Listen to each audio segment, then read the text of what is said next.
cómo estaba compuesto un sistema neumático y dijimos que vamos a recorrer desde la generación hasta el uso. Habíamos visto un poco los diferentes principios de funcionamiento de los compresores neumáticos, habíamos visto regulación de compresores, acumulador, y vamos a seguir ahora hasta llegar a los actuadores. El próximo punto a tratar, que comenzamos la clase de hoy, es calidad del aire comprimido. Considero que esto es importante, o sea, anótenlo para el parcial, ¿sí? Como punto para analizar y estudiar. Hay que analizar y controlar la calidad del aire comprimido, ¿sí? No me voy a meter en el tema de calidad porque toco de oído, no soy un experto en eso. En el artículo de Parker habla mucho sobre calidad de aire y habla sobre el análisis de control crítico, HACCP, sobre el aire comprimido. Hay un diagrama de cómo se lleva a cabo esa actividad en este tipo de instalación. Léanlo con mayor tranquilidad. Y bueno, cuando hablamos de calidad de aire comprimido, básicamente la idea es controlar el nivel de partículas, el nivel de agua y el nivel de aceite que pueda contener la corriente de aire comprimido, ¿sí? Estas tres sustancias, ¿sí? Estos tres tipos de sustancias, pueden ingresar en 4 puntos en instalaciones neumáticas. El polvo principalmente puede ingresar con la succión del aire comprimido que se toma de la atmósfera. O sea, partículas que estén suspendidas en la atmósfera pueden ser succionadas por el compresor e ingresadas a la instalación. Luego, otro punto donde se incorpora contaminantes es el compresor. El compresor, la principal sustancia que se incorpora es el aceite. Mayormente los compresores son lubricados y parte de esa lubricación de alguna manera puede llegar a contaminar la corriente de aire. Y fruto de la compresión aparece, y junto con la succión del compresor del aire atmosférico, también ingresa vapor de agua. Entonces, estas tres sustancias van a estar conviviendo con el aire comprimido en toda la instalación. Además que cuando el aire comprimido sale del compresor e ingresa en el sistema de distribución, también puede cargarse con partículas, óxidos que desprendan el sistema de cañerías o de tanque de acumulación. Entonces, de alguna manera, yo tengo que ir controlando este tipo de sustancias, de elementos. Para ello, para estandarizar y hablar siempre en el mismo idioma, les voy a presentar, si me da bolilla el power, si aprieto los botones, ahí está. Todos los documentos que hablan de calidad de aire comprimido hacen referencia a esta norma ISO 8573 de 2010. Y básicamente en ella lo que hacen es fijar números, ¿sí? Fíjense en la primera columna, del 0 al 9 con una X, y asigna a cada número, ¿sí?, límites de concentración, tanto en partículas sólidas, agua y aceite, ¿sí? O sea, cuando yo, y fíjense dentro de partículas también hay una subclasificación por el tamaño de la partícula en sí. Bien, por eso vamos a hablar de aires. La calidad del aire se va a describir, ¿sí?, por 3 siglas. Una asociada a la cantidad de suciedad de partículas sólidas máximas admisibles en esa corriente de aire. Otra sigla, la segunda sigla, que va a estar asociada al contenido máximo de agua en cualquier estado, ¿sí?, en esa corriente de aire. Y la tercera sigla va a estar asociada al contenido máximo permitido de aceite en la corriente de aire comprimido. ¿Bien? O sea, esta norma no me dice qué requisitos tiene que cumplir el aire para un proceso que va a estar en contacto con el producto o no, pero sí me puede cuantificar los contaminantes y describir la calidad del aire. ¿Qué pasa si no controlo, no tengo control sobre esos 3 elementos, que es el agua, el aceite y las partículas? Bueno, problemas. La humedad puede producir oxidación, condensación y corrosión en el sistema. Las partículas, obstrucción, y el aceite, pérdida de calidad en el producto final. Estas son las consecuencias de la presencia de estas sustancias en la corriente de aire comprimido. Acá abajo, en el hipervínculo, como los tiempos son acotados, les dejo una página de Atlas Copco, ¿sí?, que habla exclusivamente de esta norma 8573, y ellos hablan mucho de lo que es clase cero, ¿sí? Para nosotros, para todos, el término clase cero quiere decir compresores exentos de aceite, ¿sí? O sea, compresores que son capaces de comprimir el aire sin incorporarle aceite en ningún estado. Cuando digo estado es aceite líquido, vapor de aceite o aerosol, ¿sí? Léanlo, todos los proveedores van a hablar más o menos lo mismo, van a hacer referencia a la misma norma y van a hablar de las cualidades que tienen sus compresores, y esta particularidad de generar aire libre de aceite, que para alimentos es muy interesante. Bien, entonces, a continuación, vamos a ver lo que generalmente en los apuntes está como tratamiento del aire comprimido, que básicamente es atacar esos tres contaminantes. Para las partículas sólidas lo voy a filtrar. Para el aceite no hay mucho que hacer. Se puede filtrar reduciendo su nivel de aceite, pero la mejor práctica es generar el aire comprimido en un compresor libre de aceite. Con eso me aseguro no tener aceite en mi fluido. Entonces, repito, para las partículas lo voy a filtrar, para el aceite lo voy a generar sin aceite, y para el tema de agua, que es la que viene acompañando al aire que ingresa al compresor, lo que voy a tener que hacer es secar el aire comprimido. Esto está sacado de Kaiser y da una noción de cuánta agua se genera en un proceso de compresión. Si yo agarro aire que está a 20 grados centígrados con una humedad relativa del 60% y le aumento su presión 10 veces, que es una presión normal, o sea, un compresor ronda los 10 bar en la salida de aire comprimido, ¿sí? Si yo lo comprimo, voy a reducir su volumen, la cantidad, la masa de agua que está encerrada en ese volumen va a ser la misma que está encerrada en el ingreso, pero debido al aumento de temperatura, porque el trabajo de compresión aporta calor, no se va a saturar y ese aire no va a drenar ningún tipo de porción de agua líquida, ¿sí? Pero lo que sucede a continuación del proceso de compresión al aire comprimido es el egreso, es enfriarse, ¿sí? Uno busca intencionalmente enfriarlo y en el 100% de los casos ese aire va a llegar a la saturación y va a empezar a condensar líquido, ¿sí?, y a despedir, o sea, o deshacerse de gran parte del agua que tiene en suspensión. Esto es lo que sucede en todos los compresores, aunque estén lubricados, aunque no lo estén, siempre que el aire contenga humedad, ¿sí?, va a haber formación de condensado. Obviamente, en clima más seco, esta formación de condensado va a ser menor. Va a ser proporcional a la humedad absoluta del aire que succiona el compresor. Bueno, todo esto está muy lindo, pero lo que quiero que les quede de esta filmina es que la calidad del aire comprimido en cuestión de contenido de agua se mide por el punto de rocío, ¿sí? Ustedes van a escuchar aire comprimido con un punto de rocío de 3 grados centígrados, aire comprimido con un punto de rocío de menos 40 grados centígrados, y de alguna manera, si ustedes ven la tabla que está acá abajo a la izquierda, ¿sí?, el punto de rocío, de alguna manera, me determina cuánto es el contenido de agua que tiene ese aire, esa corriente de aire comprimido, ¿sí? A menor temperatura de rocío, el aire va a estar más seco. ¿Mm? Piensen que un aire comprimido que esté en contacto con un producto alimenticio, el agua no es...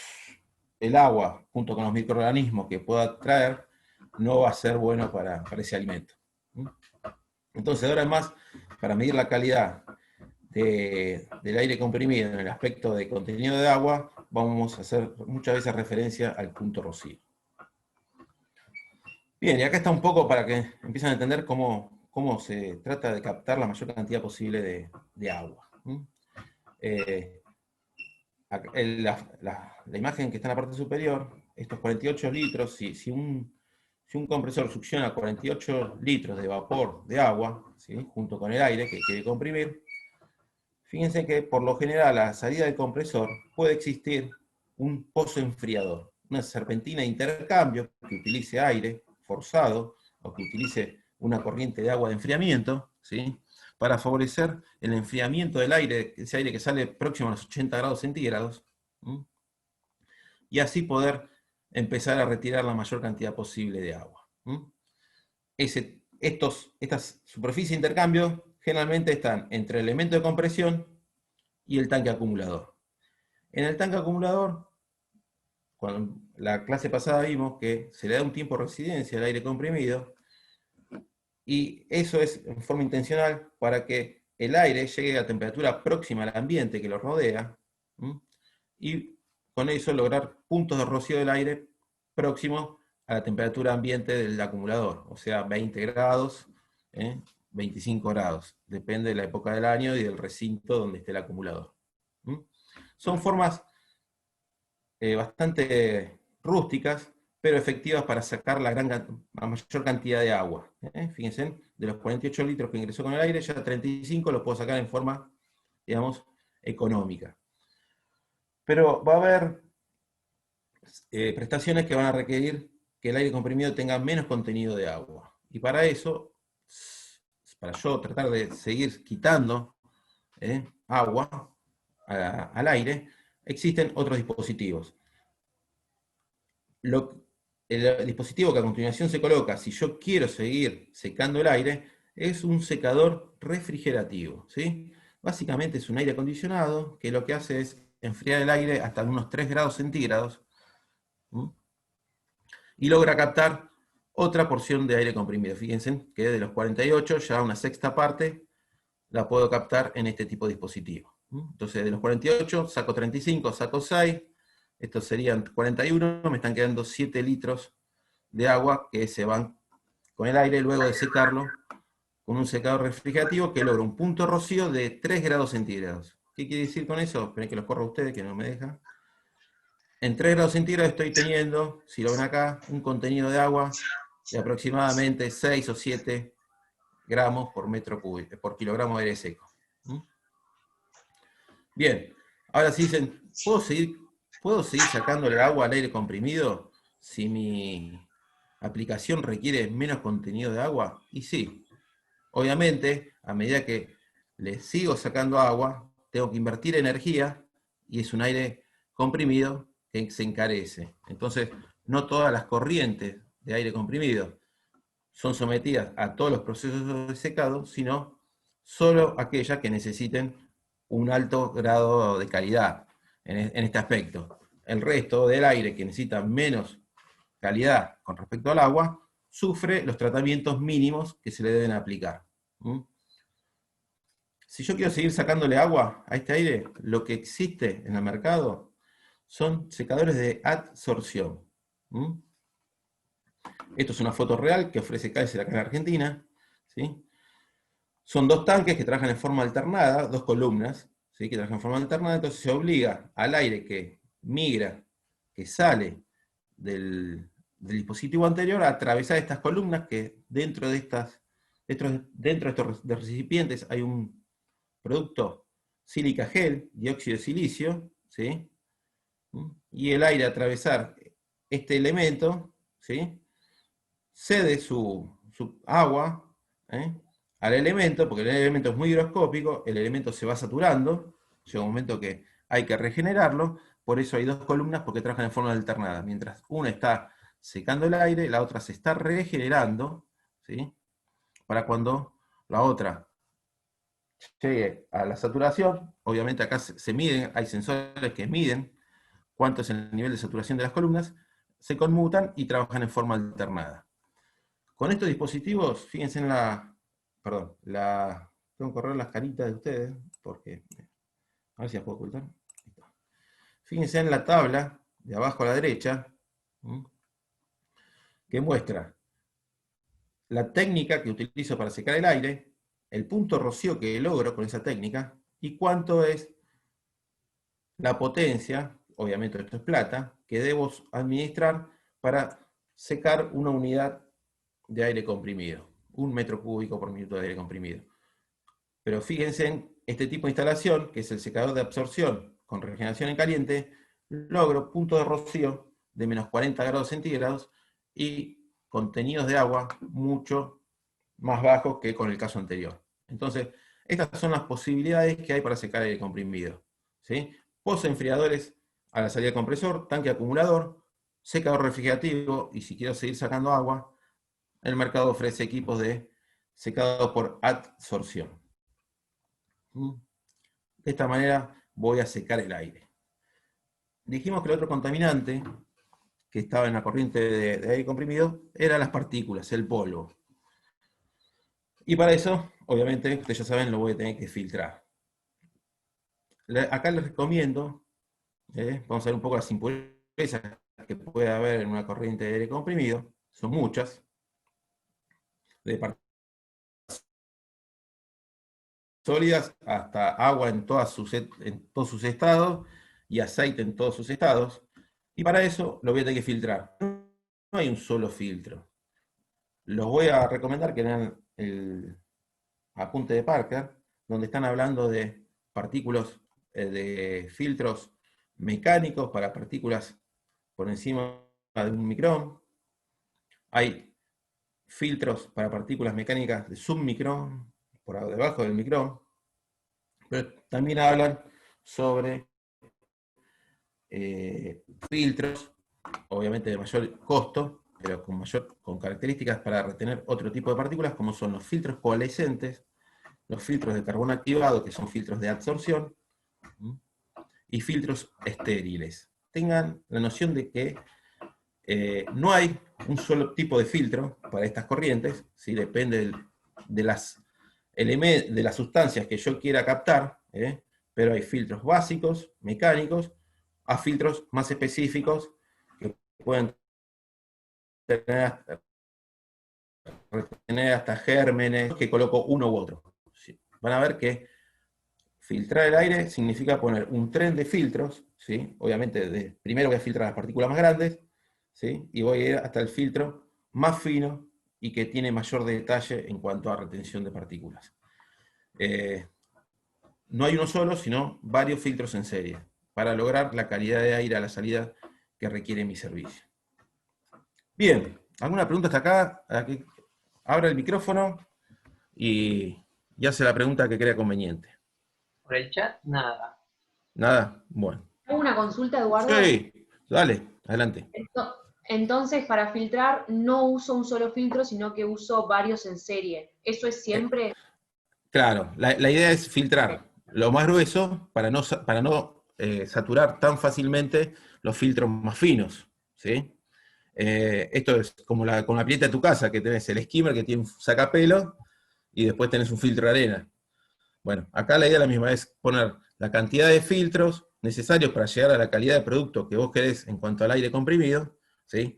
Pero para tener tiempos de operación prolongados, ¿sí? Necesito ir filtrando de a poco para no saturar el filtro más fino. Si pongo un filtro único que no me deje pasar la sustancia que yo quiero, seguramente el tiempo de operación de ese filtro va a ser muy corto, porque va a retener la totalidad de las partículas que estén suspendidas en la corriente de aire comprimido. Esa es la idea. Lean el artículo de Parker, que está muy bueno. Parker, y aparte le das consejos, Parker divide, o sea, la idea de Parker, el artículo siempre habla de aire comprimido que no está en contacto con el producto, aire que está en contacto con el producto, y aire que puede estar ocasionalmente en contacto con el producto. ¿Sí? Él habla generalmente de 3 calidades de aire comprimido para la industria de la alimentación. En cambio, Festo habla de calidad de aire comprimido para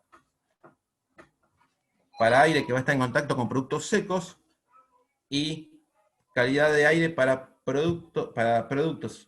aire comprimido que va a estar en contacto con productos alimenticios húmedos. Fíjense, o sea, hay diferentes enfoques. En cada bibliografía tiene diferentes enfoques, por eso invito a leer las dos y que ustedes sacan algún tipo de conclusión. Bien, y acá un poco la pregunta se contesta viendo este diagrama que dejé en la filmina, que van a ver que no hay un solo filtro.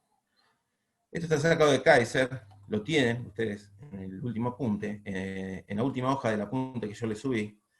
Y bueno, fíjense que a la izquierda están los rubros de industriales, ¿no? O sea, desde la gomería, que no tiene exigencia de calidad, el aire que necesito para inflar las ruedas de mi camión, hasta arriba, que está la farmacéutica, acá no está la farmacéutica porque falta, vamos a ver que la próxima filmina muestra la parte superior de este diagrama, pero fíjense que la calidad del aire comprimido va aumentando de abajo hacia arriba. Y fíjense esos tres sufijos que yo les decía, que estaba uno asociado al agua, otro a la partícula y otro al aceite. Fíjense cómo el gomero, ¿sí?, usa un aire 8, calidad 8, ¿sí? Iremos después a la tabla a ver cuáles son las cantidades admisibles en concentraciones y tamaños de partículas. 8, usa 9 en contenido de agua, o sea, no le quita nada de agua extra al aire, más que la que condensa por temperatura ambiente. Y en contenido de aceite, un alto contenido de aceite para su aire comprimido. Si ustedes suben en estas aplicaciones, van a ver que esos números van bajando porque la calidad se hace más exigente, ¿sí? Ya 141 es un aire que en partículas está mucho más filtrado que el anterior, tiene menor contenido de agua y tiene menor contenido de aceite. Esa es la idea de estos tres números, ¿sí?, de caracterizar la calidad de una corriente de aire comprimido.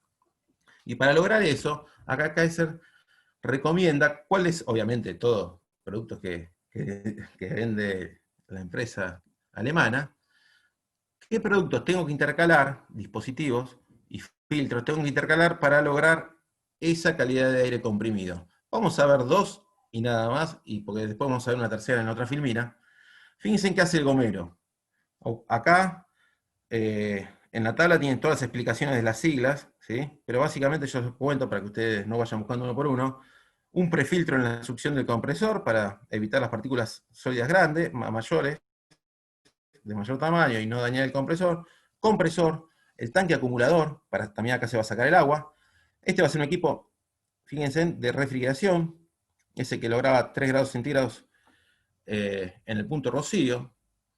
Pero fíjense que el gomero necesita comprimir el aire, acumularlo, y ya ahí me dice que el aire puede ir a la aplicación, puede ir a la gomería.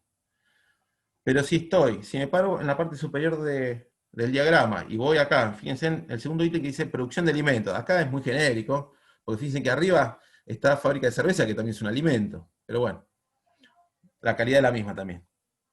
Pero si para lograr lo que dice esta gente, ¿no?, el aire que va a estar inyectado en un alimento, lo que voy a tener que hacer es recorrer este camino. Y recorrer este camino me está diciendo que tengo que instalar todos estos dispositivos. Además del compresor, del tanque acumulador, del secador refrigerativo, tengo que empezar a colocar filtros específicos, ¿sí?, microfiltros, un filtro de carbón activado, ¿sí?, este es un filtro por adsorción para los aerosoles de aceite, filtros, más filtros. Fíjense que acá no hay un solo filtro, sino en este caso hay 4 filtros que cada uno tiene una función distinta. O está encargado de captar una partícula o un elemento en cuestión. ¿Queda clara la idea? Léanlo después, recorran cada camino si quieren. Y antes de pasar a la segunda filmina, yo quiero que de esta listado de explicaciones, fíjense qué significa AT.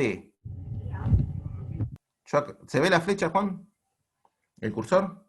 Sí, sí, Edu, se ve. Sí, bueno. Fíjense que acá AT, ¿se acuerdan que era el secador de absorción? Era aquel secador que podía lograr punto rocío de menos 40 grados centígrados o menos 94 Fahrenheit.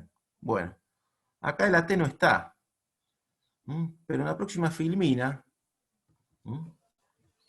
ya si quiero, fíjense que en la filmina anterior tenían calidades 141. Ahora esta filmina está hablando de aire, que es 1, pero ya el 4 es un número menor que va entre 1 y 3, ¿sí? O sea, y fíjense que ahí acá arriba dice que el contenido de agua, al ser un número más chico, es menor. O sea, para partículas en la misma exigencia, para el aceite también es 1, pero para el agua tiene mayor restricciones. Y para llegar a estos niveles, a estos bajos contenidos de agua, porque acá, fíjense que a la derecha están puestos, que acá 3 es menos 20 grados centígrados, 2 es menos 40 grados centígrados, para llegar a estos niveles, bajos contenidos de agua, o punto de rocío, necesito intercalar en los filtros que vimos anteriormente, el acumulador, el compresor, este dispositivo que era el secador por adsorción. ¿Sí? Fíjense cómo acá, en este caso, lo que se hizo es reemplazar el secador refrigerativo por un secador de adsorción. ¿Mm? Y después más filtros hasta llegar a la calidad que uno requiere. Esto tómenlo como la idea que sigue este diagrama, pero como a medida que yo mejoro la calidad de mi aire comprimido, tengo que ir instalando diferentes dispositivos que me permitan retirar mayor cantidad de contaminantes. Acá abajo está la clase del aceite. Esto está sacado del cuadro anterior, que yo les mostré en las primeras filminas que vimos hoy. Clase 1 en aceite es menos que 0.01, ¿sí? miligramos de aceite por metro cúbico de aire. Lo que venden las compañías líderes es aire clase 0. Cuando ustedes vean un compresor y vayan a la página que yo les dejé el hipervínculo de Atlas Copco, hablar de aceite, de un compresor clase 0, quiere decir clase 0 en aceite, o sea, no tiene rastros, o sea, no se incorpora ni esa cantidad, ni esos miligramos por metro cúbico de aire. Es un aire puro. Bueno, con esto dejamos un poco la calidad del aire. ¿Sí? Acá, esto lo saqué del otro apunte que ustedes tienen subido, que es el de Festo. Es un proveedor totalmente distinto, pero si ustedes se ponen a leer el nivel de detalle, es casi lo mismo. Fíjense en los dos cuadros, que los que yo comentaba anteriormente. Festo habla de aire comprimido en contacto directo con alimentos no secos y aire comprimido en contacto directo con alimentos secos. Parker no hace esta diferenciación, ¿sí? Pero fíjense que para alimentos no secos, ellos recomiendan clase 141, según la norma ISO 8573-2010, ¿sí? Y fíjense que para los alimentos secos, tipo leche en polvo, lo único que cambia es la clase en cuanto al agua, que es un 2. Y ya vimos anteriormente, en el artículo de Kaiser, pero para esto vale lo mismo, que la diferencia entre el 4 y el 2, ¿cuál era? Si se fijan acá le explica un poco los trenes de dispositivos que tienen que instalar para lograr esa calidad, ¿sí?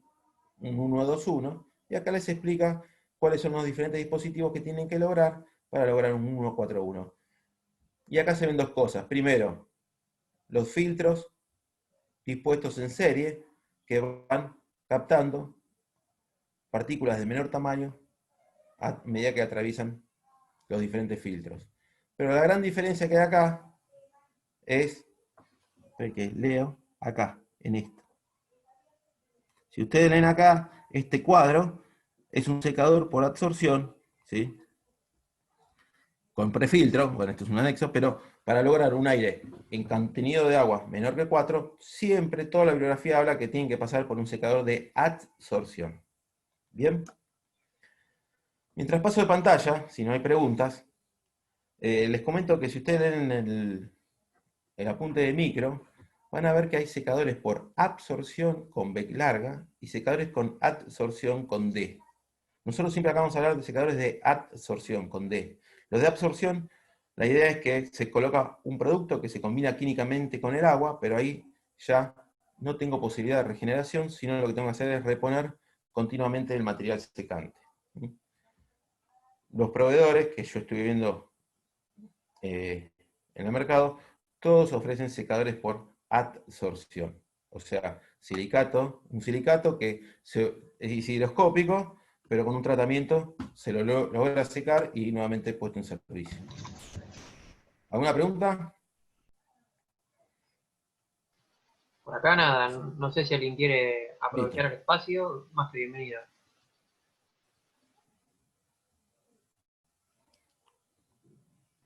El Bueno, secador de absorción ese estaba entre filtros. el que habías mostrado recién, ¿no? Ahí está. Mirá. Está acá, a la mitad de camino. O sea, hay una preparación básica y después tenés una micra, de 5 micras, una micra, ¿sí? Y después filtros de menores de una micra. Fíjate que aparece un filtro de carbón activado, que esto más apunta a captar aerosoles de aceite. Pero también hay otro tipo de filtros. Lean lo de Parker, que está cortito y sencillo explicado. Pero sí, siempre tratemos de filtrar continuamente casi. ¿Sí? Bueno, arranquemos con distribución de aire comprimido. Esto es muy lindo, la foto es muy linda. Fíjense, esto lo pongo para que vean que las cañerías de una estación de aire comprimido tienen este azul característico, que por norma IRAN, hay un color determinado para las instalaciones de aire comprimido, para reconocerlas, ¿sí? Y a continuación, lo que resta de la clase, vamos a empezar a recorrer estas cañerías y llegar hasta los usuarios, hasta los dispositivos que consumen aire comprimido. Bien. Bueno, acá esta tablita yo la dejé acá para vean, ya ustedes saben de operaciones unitarias. Perdón, Mariana, después hablamos con vos. Hay caídas de presión admisibles, ¿sí? Porque en una instalación de aire comprimido tiene cañerías principales, cañerías de distribución y cañerías de conexión. Eso está bien explicado en el apunte de micro, ¿sí? Ahí también hacen referencia a las velocidades máximas admisibles en cada tipo de red, ¿sí? Están hablando de 8 a 15 metros por segundo. Pero bueno, se estiman que se dan no se deben sobrepasar estas caídas de presión en cada etapa de la distribución, ¿sí? Si suman todo, van a tener un total de casi un bar de presión.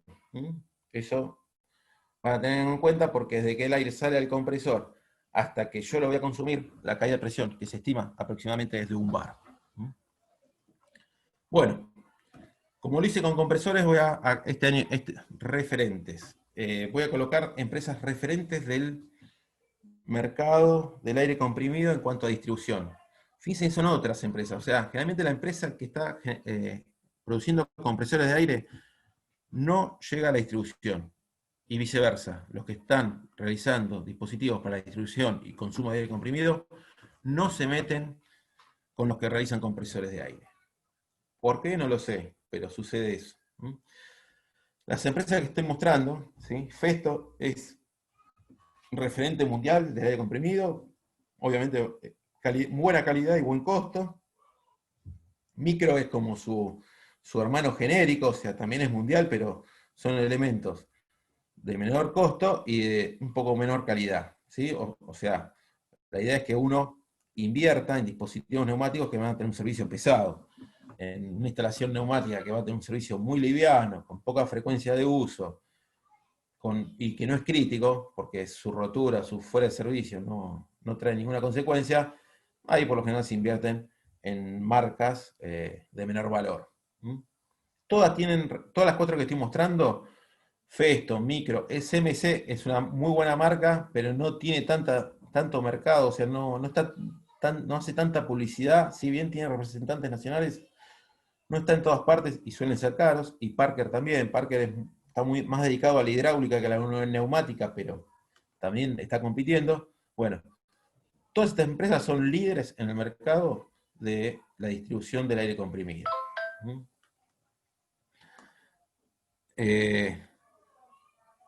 Y nada más, adelante. Bueno, vamos a empezar a transportar el aire comprimido. ¿Sí? Si estuvimos en un aula, yo diría, ¿de qué piensa que son las cañerías de aire comprimido? Bueno, me lo voy a responder yo mismo. Por lo general, las cañerías principales y la de distribución son de acero al carbono. Y si ustedes ven la tablita que está acá abajo, ¿alguien dibujó esto? Esta línea celeste. Me parece en todas las ¿No, finitas, ¿no? no la Sí. dibujaste vos, Edu? Creo Sí, que en las opciones de dibujo la podés, hay una opción que es borrar todo. Cuando llevas Ah, el bueno. cursor. Ah, Lo, lo lo- hiciste con lo el. borramos a lo último, Fede, porque si no me hace macana. Está bien, no hay problema. Dale, dale. Eh, Generalmente las instalaciones fijas de distribución de acero al carbono y los tamaños, los diámetros nominales de cañería son exactamente lo mismo que utilizaron en operaciones unitarias cuando diseñaban cañerías de agua. O sea, la norma para cañerías de conducción son las mismas para conducir agua que para conducir aire comprimido. Yo ahí abajo les puse la tabla de medidas de Asindar, un proveedor nacional, y como se dan cuenta, hay columnas que son catálogo 40, catálogo 80. ¿Sí? A ver, si las presiones de distribución rondan los 6 bares de presión, de 6 a 8 bar de presión, cualquier catálogo de cañería me va a resistir holgadamente esa presión. ¿Por qué a veces se suele usar cañería catálogo 80 de mayor espesor de pared que la estándar? Por una cuestión de corrosión. ¿Sí? Recuerden que en un sistema de distribución de aire comprimido, por más que yo lo seco, suele haber cierto contenido de agua. Y si hay agua, hay hierro y hay oxígeno del aire, hay mecanismos de corrosión que se desarrollan. Entonces, piensen ustedes, para que una cañería, una instalación neumática, dure una vida útil interesante, unos 10 años mínimo, ¿sí? Se suele colocar espesor de pared mayor solamente para que la corrosión tenga material para, digamos, ingerir, ¿sí? Y no a costa de material que haga de resistencia mecánica a la cañería. Bien, las cañerías fijas y de derivación son las mismas que vieron en operaciones unitarias. Ahora, la diferencia está en las cañerías de conexión, que por lo general son flexibles, ¿sí? Son mangueras. Y mangueras que pueden ser o de polietileno, que son las mangueras más baratas, después hay material un poco más resistente y duradero, que es el poliuretano, y hay un tercer material plástico que es más resistente, pero más rígido, que es la poliamida. La poliamida es característica que es blanca. La foto central que ustedes ven, si ven una manguera blanca que es rígida, bastante rígida, uno no puede curvar porque tiende a acogotarse, digamos, triangularse, eso es poliamida. Después el poliuretano y el polietileno puede tener el color, plástico coloreado, azul característico del aire comprimido, y uno tiene que leer en verdad para darse cuenta si es poliuretano o polietileno. Realmente el polietileno es un poco más rígido, más quebradizo que el poliuretano. Pero las canalizaciones en cuanto a aire comprimido son de este tipo, o fijas o flexibles, tipo manguera. Si ustedes van a la industria farmacéutica, a un laboratorio, creo que hay chicos que trabajan en el laboratorio, se puede dar que el aire comprimido se transporte por cañería de acero inoxidable, ¿sí? Pero ya esas son por otras cuestiones más sanitarias y de calidad. Por lo general en la industria, las cañerías son de acero al carbono. Bueno, ahí está un poco, en esos dos párrafos está un poco la idea que yo transmití recién. Ahora vamos un poco a conceptos. Esto está explicado en el manual de Kaiser y de Micro de la misma manera. Leanlo de ahí. Las formas que hay que uno tiene para hacer un tendido de red. ¿Sí? Uno puede hacer en la perspectiva isométrica de la izquierda, abajo, ¿sí? Se ve la estación de compresión, el acumulador, y se ve cómo la distribución de la cañería principal se hace en forma de anillo. ¿Sí? También se puede hacer en forma lineal, o sea, una cañería que vaya por el medio de la nave industrial, de una punta hacia la otra, y termine con un tapón.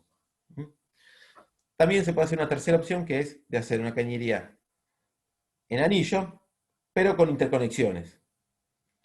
O sea, con ramales, me estaba acordando de física, ¿cómo se dice cuando dice en los circuitos de Kirchhoff? Hay nodos Es una rama. y ramas, o sea, se pueden hacer con ramas que interconecten distintos puntos de la instalación, ¿sí? Entonces se le puede dar al aire comprimido. Acá la idea es que si no va por una cañería, puede tener un segundo camino para llegar al mismo destino.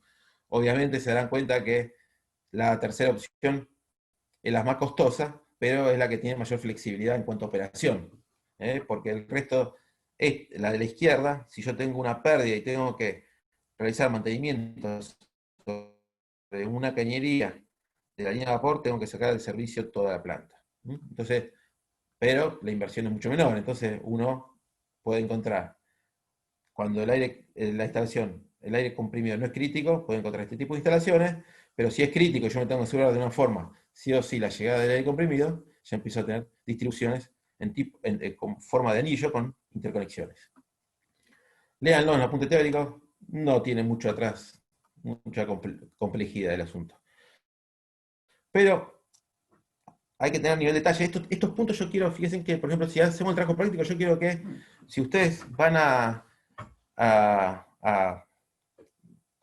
relevar la instalación, que se fijen en este tipo de consideraciones.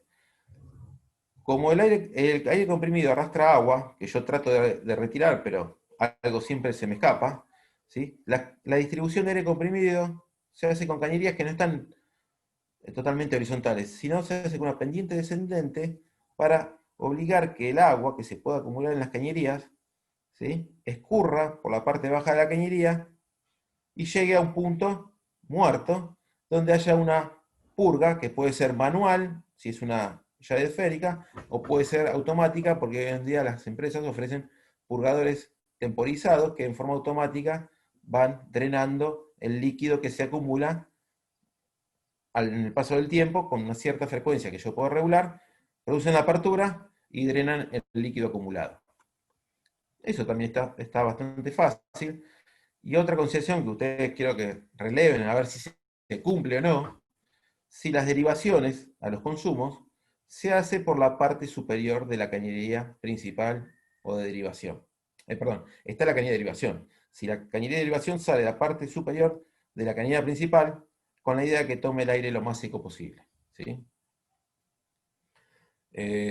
Bueno, son consideraciones que se tienen en cuenta para el aire comprimido, y vamos a ver más adelante que para el vapor también corren las mismas reglas. ¿Preguntas hasta acá? Y acá, mientras yo voy hablando, cualquier cosa me interrumpen. Dimensionar una cañería de aire comprimido es mucho más sencillo que una de agua. Queden tranquilos, no se desconecten, no vamos a hacer miraco, sacando el HF, el factor de fricción y todas esas cuentas que yo he hecho en mi momento, sino todas esas cuentas están hechas y están volcadas a distintas herramientas gráficas. Pueden ser nomogramas, pueden ser tablas de doble, de triple entrada. Hay un montón de bibliografía. Esta es la que más se encuentra, este nomograma de varios ejes, ¿sí? Y yo acá les dejo un ejemplo, que es el ejemplo que está trazado, las líneas continuas y discontinuas.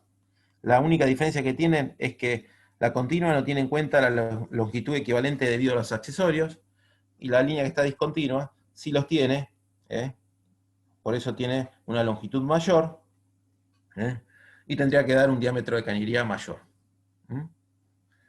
Se lo voy a mostrar. Esto en Kaiser, en la última página de Kaiser, tiene este nomograma muy prolijo, digitalizado, y lo tienen para imprimir, y en cualquier momento, si ustedes quieren determinar el diámetro de una cañería de aire comprimido, con esta herramienta gráfica es suficiente, ¿sí? Pero esta filmina, además, si ustedes después quieren seguir cómo está hecho el ejemplo, que es muy simple, yo lo puse para que se den cuenta que cada título de cada escala, ¿sí?, son las variables que están en juego para seleccionar una cañería de aire comprimido. O sea, el diámetro de una cañería de aire comprimido es función de 2 puntos: longitud de la tubería, el caudal que hay que transportar, la presión que tiene el aire que necesito transportar, y la pérdida de presión admisible que yo quiero tener, ¿sí? Después hay dos ejes que son auxiliares, y la salida, el output de todo este gráfico, es el diámetro nominal de la cañería. Es muy sencillo, ya ni vamos a parar a hacer este ejercicio, se los dejo, porque estaría bueno que el día de mañana los que hagan la parte de instalación neumática verifiquen que el caudal que emana, que puede producir el compresor, ¿sí?, entren acá con el caudal que genera el compresor y verifiquen el diámetro de salida de la cañería del compresor. Ese es un buen ejercicio para hacer, ¿sí? U otro ejercicio para hacer es si la cañería de derivación, que es la que llega a un equipo importante, ¿no? No va a ser una pistola de sopleteo o algo menor, verificar que el diámetro de la cañería que llega a ese equipo es el correcto. ¿Mm? Fíjense cuánto pueden llegar a tardar, calculo que 2 minutos. ¿Mm? Pero bueno, se los muestro, y todas las bibliografías están usando este gráfico u otro, pero están las mismas variables siempre en juego. ¿Mm? Si ustedes tienen muchos accesorios, muchos cambios de dirección, tendrán que ir a librerías que les den. Micro tiene buenas tablas, el apunte.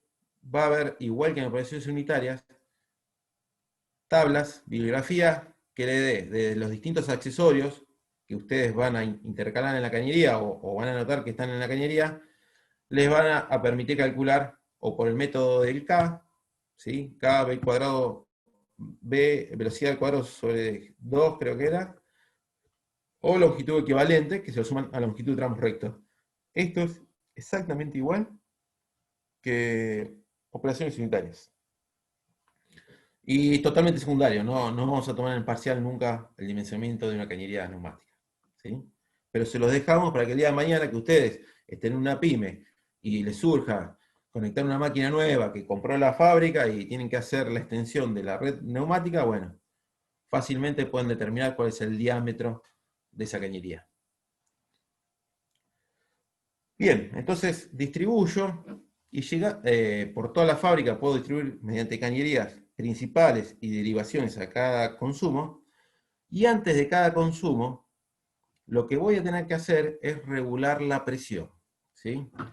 Es una práctica que siempre se hace en neumática, regular en forma individual la presión en cada equipo usuario de aire comprimido, ¿sí? O sea, acá no hay un regulador de presión que me estabiliza la presión en toda la red del aire comprimido y todos consumen el aire a la misma presión, sino que se independiza la presión en cada usuario para que cada usuario haga o setee la condición de presión óptima para esa máquina.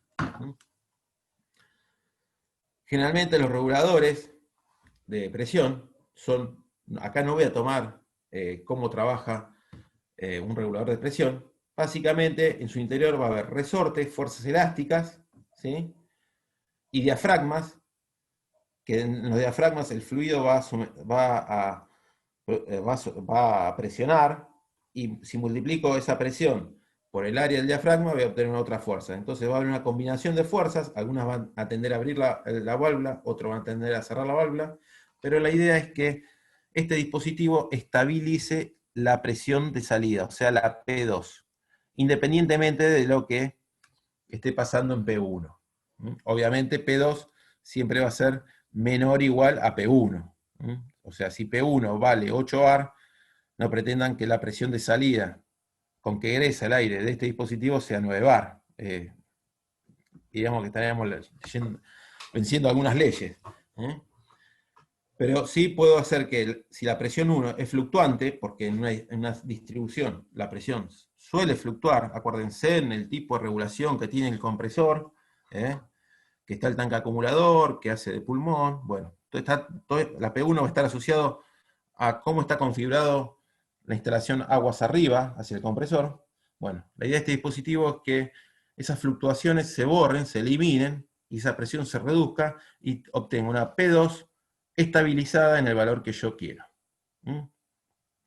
Acá está la receta de cómo se lleva a cabo la operación de esta válvula, ¿sí? Básicamente, si yo desenrosco en sentido antihorario, estoy reduciendo la presión, y si yo enrosco en sentido horario, estoy aumentando la presión de salida, la P2, ¿sí? La P1 es la que va a marcar el sistema.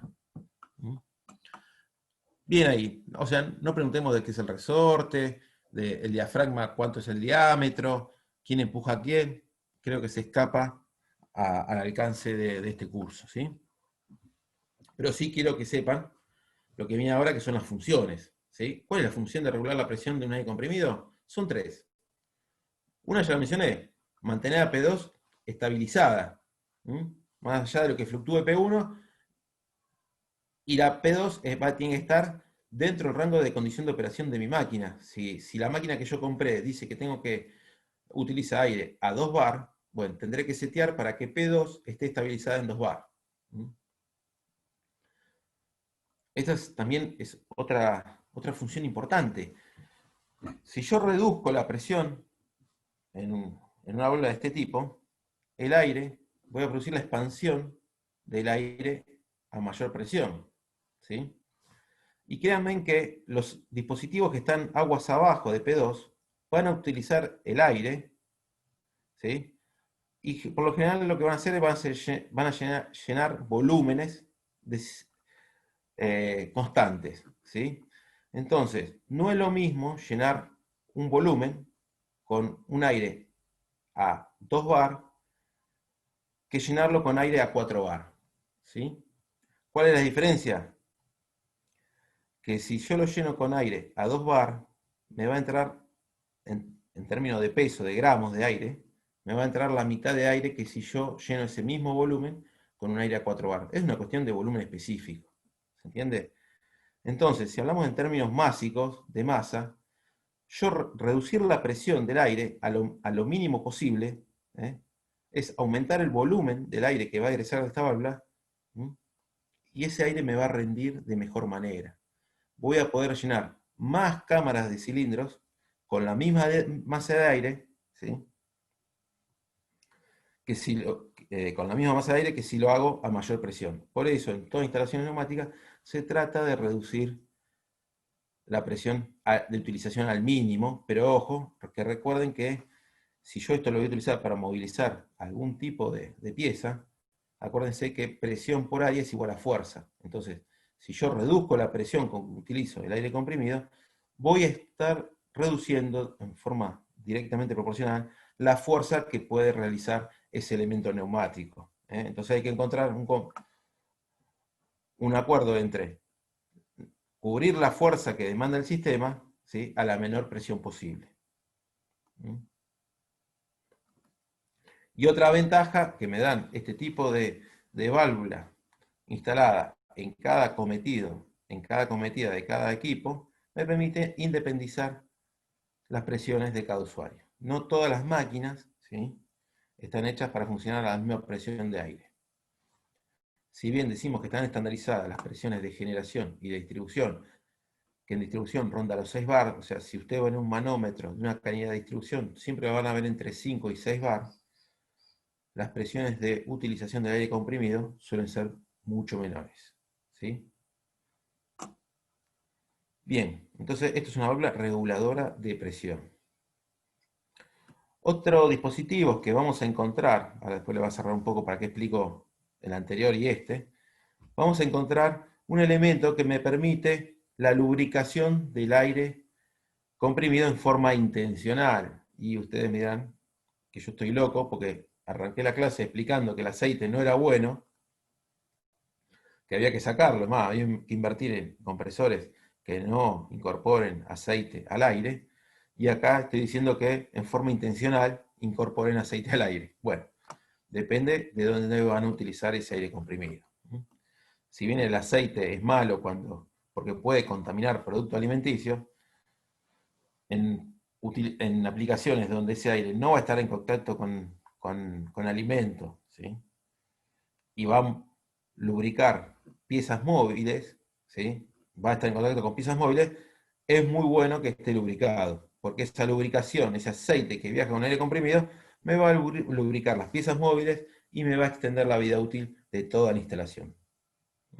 Entonces, hay que ver para qué usar el aire comprimido, si necesito no incorporar el aceite, o en forma intencional con este dispositivo necesito agregarle para que las piezas se lubriquen y no tenga un desgaste prematuro. Bien, ¿y qué pasa si yo junto un regulador más un lubricador? Bueno, acá tengo lo que ustedes se van a cansar de ver en la cometida de cada equipo, la foto de abajo a la derecha, más allá de la marca que sea, porque créanme que todas las marcas, la geometría de los dispositivos, más allá de la marca, son muy similares. Uno tiene que ver, tiene que ver de cerca el logo del fabricante, porque se ha llegado a un nivel de copia bastante interesante en este tipo de instalaciones. Pero lo que están viendo en esta foto es una unidad FRL. Puede aparecer en la bibliografía como una unidad de mantenimiento, una unidad de acondicionamiento, y la función que tiene este dispositivo es regular la presión, filtrar el aire y lubricarlo en caso que sea necesario. Por eso se denomina unidad FRL. F de filtrado, R de regulación y L de lubricación. Es un equipo que se instala en el 99% de los casos en todas las conexiones de equipo, ¿sí? Y van a ver que tienen cuerpos que se pueden acoplar, y lo que están viendo acá es un manómetro con la presión de salida, la P2, esa que yo quiero regular, cuál va a ser la de mi interés, que yo tenga en mi equipo. Acá tengo un robinete plástico que va a ser el que comprima o expanda el resorte que vimos para yo acceder a la presión de salida que requiere mi equipo. Y acá abajo van a encontrar dos canastos.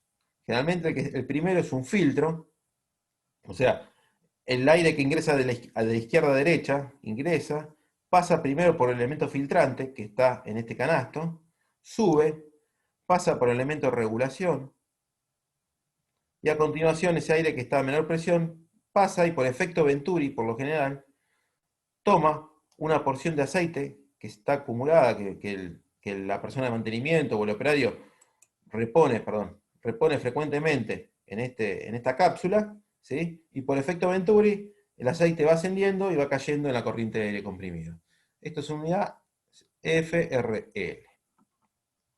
Acá figura como, en la tabla de abajo a la izquierda, figura como unidad de mantenimiento y manguera. Fíjense cuánto, según esta bibliografía, ¿sí? Acá no está en bar, sino está en PSI, pero 0,8 bar son 12 PSI. Así que el valor en verdad es exactamente el mismo, pero cambia el sistema de unidades.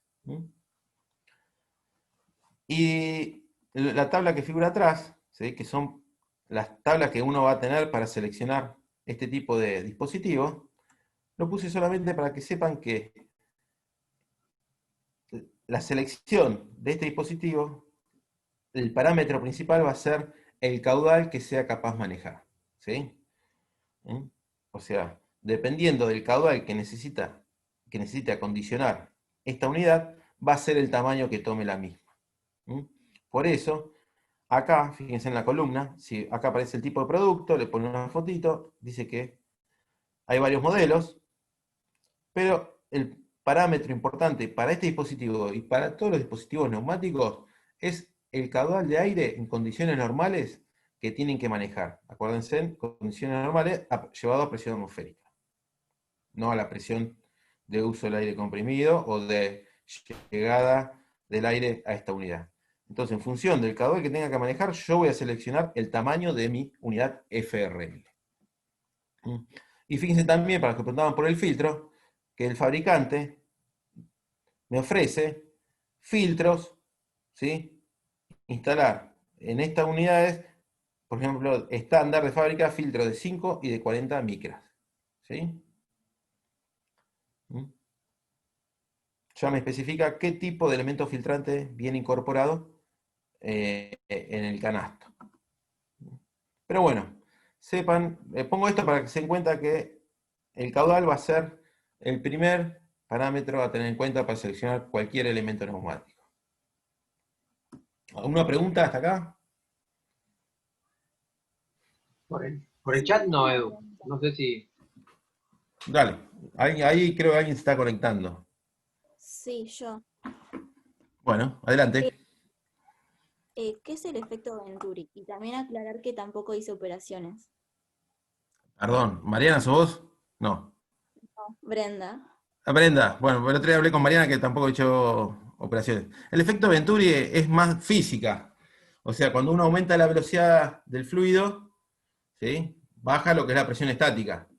Ok. ¿Sí? Entonces, acá hay una garganta, acá hay tipo una tobera, ¿sí? Que acelera el fluido y aumenta la presión dinámica, pero baja la estática. Entonces hace que, y como este cartucho, esta cápsula, también está a la misma presión que el fluido que está arriba, como acá se genera una depresión, hace que el aceite ascienda, ¿sí? Y caiga en la corriente de fluido.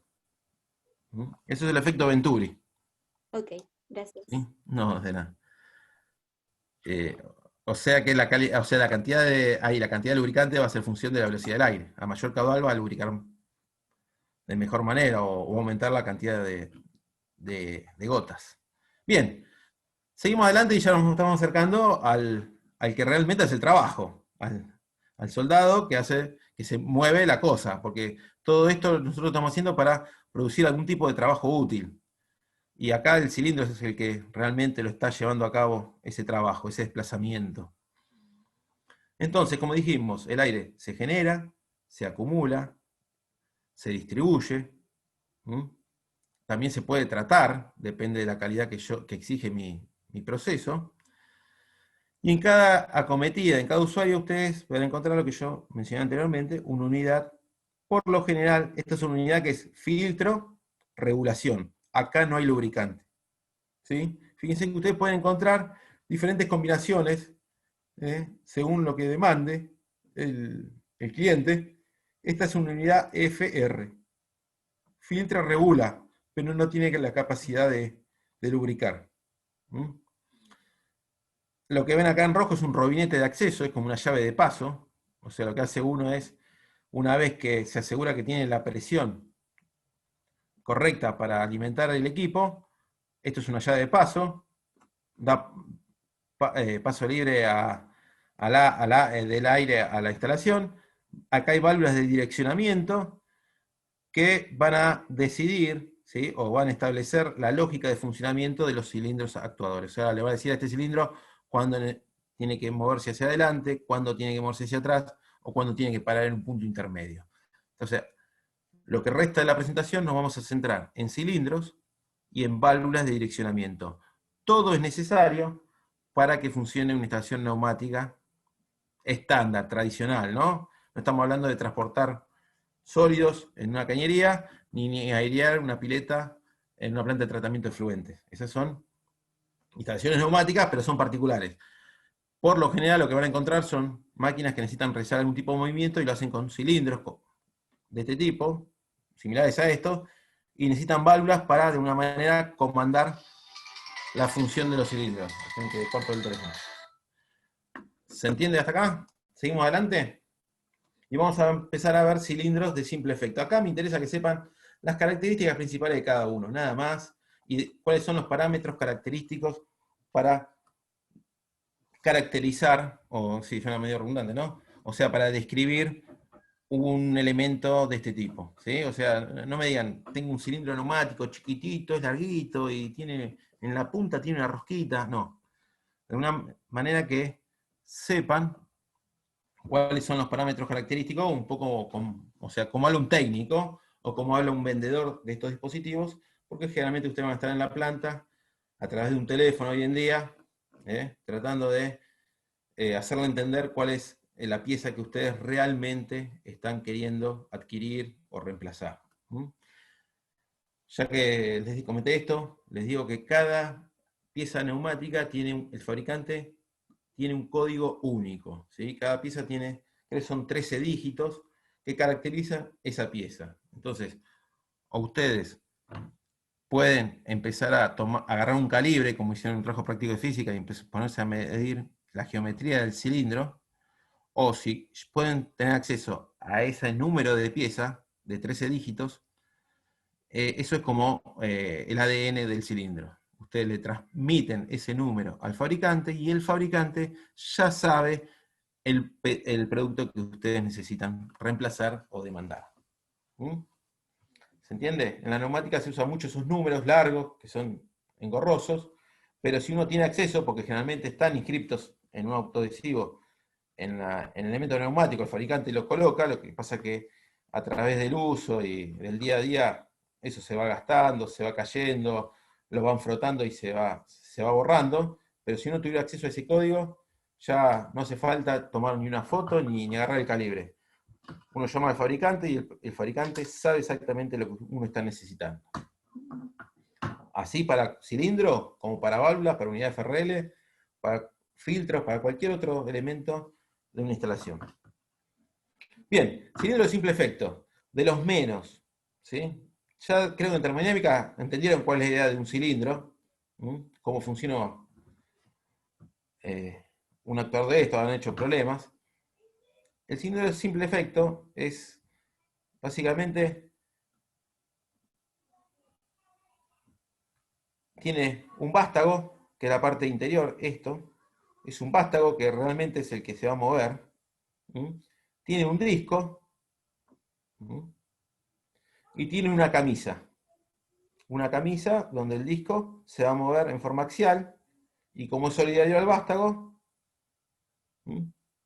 Si él se mueve hacia la derecha, el vástago lo va a acompañar, y si él se retrae o hacia la izquierda, él lo va a seguir. La idea de un cilindro simple efecto es que un cilindro tiene dos cámaras a ambos lados del disco, una del lado izquierdo y otra del lado derecho. ¿Sí? El cilindro de simple efecto tiene la capacidad de inyectar aire en una sola de las dos cámaras. ¿Sí?